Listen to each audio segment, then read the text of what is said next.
పూరా లోకల్. లాల్ దర్వాజా సింహవాహిని అమ్మవారి ఆశీస్సులు ఉండాలని మనస్ఫూర్తిగా కోరుకుంటున్నాను. అలాగే ఇంకా ఎంత అంగరంగ వైభవంగా, ఎంత అలంకారప్రాయంగా గుడి ఉందంటే రెండు కళ్ళు సరిపోవట్లేదు. ఎంత అద్భుతంగా డెకరేషన్ చేశారు కమిటీ వాళ్ళందరికీ. పేరు పేరున నా నమస్సుమాంజలి మీ కమిటీ మెంబర్స్ అందరికీ. బికాస్ మీ అంటే ఒక కంకణం లాగా, ఒక విజన్ లాగా చేస్తున్నారు ఈ దేవాలయాన్ని. నేను ప్రభుత్వాన్ని కోరేది ఒకటే, మళ్ళీ మళ్ళీ అడుగుతాను, కొంచెం వసతులు ఏర్పాటు చేసి కొంచెం పెద్దగా ఇంకా విశాలంగా చేస్తే చాలా బాగుంటుంది. అమ్మవారు ఇంకా బాగా భక్తులు కూడా వచ్చే సదుపాయం ఉంటుంది. అండ్ అలాగే ప్రతి ఒక్కరికి, తెలంగాణలో పుట్టిన ప్రతి ఒక్కరికి, తెలుగు బిడ్డలందరికీ బోనాల పండుగ శుభాకాంక్షలు.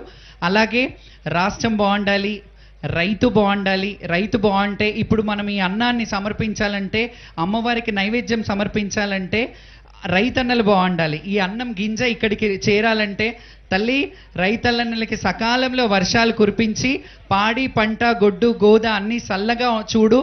అలాగే మా తెలుగు రాష్ట్ర ప్రజల్ని, తెలంగాణ బిడ్డలను అందరినీ చల్లగా చూడు తల్లి.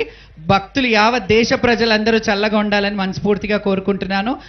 నాకు ఈ అవకాశం ఇచ్చినందుకు ఆలయ కమిటీ మెంబర్స్కి నా హృదయపూర్వక నమస్సుమాంజలి. తెలంగాణ బిడ్డలందరికీ బోనాల పండుగ శుభాకాంక్షలు. ఒక ఆనవాయితీ లెక్క వస్తూనే ఉన్నాను నేను ఇక్కడికి. అమ్మవారి చల్లని చూపు ఎప్పుడు నా మీద ఉంది, నాతో పాటు మీ అందరి మీద ఉండాలని మనస్ఫూర్తిగా కోరుకుంటూ, అమ్మ ఆశీస్సులు ఆశీర్వాదాలు అందరికీ ఉండాలి, అందరు చల్లగా ఉండాలని కోరుకుంటూ, బొట్టు పెట్టి బోనం మీద చేతులు ఖాళీ ఉన్న వాళ్ళు ఒకసారి చప్పట్లు కొడదాం అమ్మవారి కోసం, నా కోసం కాదు, అందరం ఒకసారి. బొట్టు పెట్టి బోనం మీద బోనం పెట్టాలే దేవత, దండిగా మొక్కాలే దేవత, పిల్ల పాపలు కాపాడుకుంటూ కదిలి రావాలే దేవత, మా ఊరాలమ్మ దేవత.